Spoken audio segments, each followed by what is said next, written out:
বিয়ে হয়ে গেছে বলে কি যা ইচ্ছে তাই করবেন? এখনো সে কিছু বলল না, হাত টেনে একটা বালিশ নিয়ে নিল, নিচে থাকার জন্য ব্যবস্থা করতে করতে বলল, আমার এইসবে কোনো ইন্টারেস্ট নেই, আর যার তার সাথে শুয়ে পড়ার তো কোনো প্রশ্নই আসে না, আর নিজেকে এতটাও মহান ভেবো না।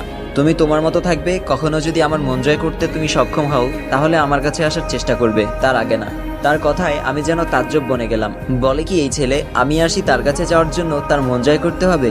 এতই ঠেকা পড়েছে আমার পেছনে এখনো কত ছেলে লাইন দিয়ে আছে, আর এই বেটা আমাকে কোনো পাত্তাই দিল না আজব।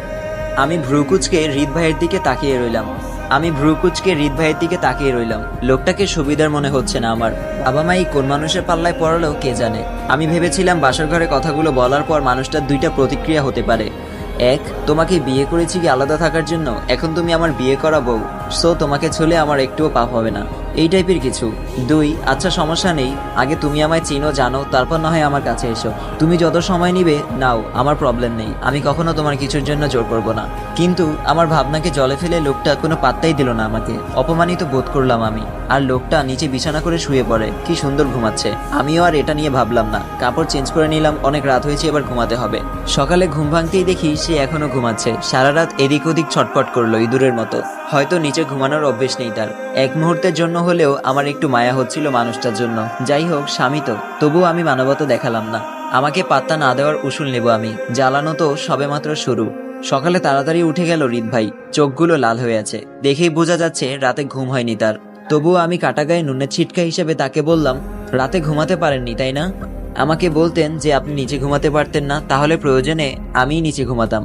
হৃদ ভাইয়া এক দৃষ্টিতে কিছুক্ষণ আমার দিকে তাকিয়ে রইল। বোঝাই যাচ্ছে আমার কথায় খুব বিরক্ত বোধ করলো সে। এরপর নীরবতা ভেঙে বলল, জুতা মেরে গুরুদান করতে ভালোই পারো দেখছি। এরপর লোকটা আর কিছু না বলে ওয়াশরুমে চলে গেল। লোকটা আসলেই সুবিধার নয়, যতটা সহজ সরল ভেবেছিলাম তার চেয়ে দ্বিগুণ ঘাটতে আসে। ভালোই হয়েছে, নিরামিষ হলে জ্বালিয়ে মজা পেতাম না।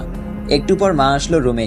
দরজায় নক করতেই দরজা খুলে দিলাম আমি। মা রুমে এসেই আগে আমার উনি মানে হৃদ ভাইকে খুঁজছে। দেখে মনে হচ্ছে এখন আমি না, উনিই তার আপন। আমি মায়ের দিকে চেয়ে বললাম, উনি ওয়াশরুমে গেছে ফ্রেশ হতে। মা আমার হাত ধরে নিয়ে খাটের উপর বসালো। এরপর বলল, হৃদের সাথে কথা হয়েছে তোর? আমি কিছু বলতে গিয়েও থেমে গেলাম। এরপর বললাম, হয়েছে, তবে মানুষটা এত সুবিধার না, কেমন গম্ভীর প্রকৃতির, ভাব বেশি মনে হয়। মা বলল, ডাক্তাররা এমনই হয়, আস্তে আস্তে সব বুঝে যাবি। এখন সে বের হলে ওকে নিয়ে নাস্তা করতে আয়। দুপুরে খাওয়া শেষে আমাকে নিয়ে রওনা দিল আমার শ্বশুরবাড়ির উদ্দেশ্যে। দুইটা গাড়ি, প্রথমটাতে মামা মামি আর ড্রাইভার, আর দ্বিতীয় গাড়িতে আমি, সে আর তার দুই বন্ধু।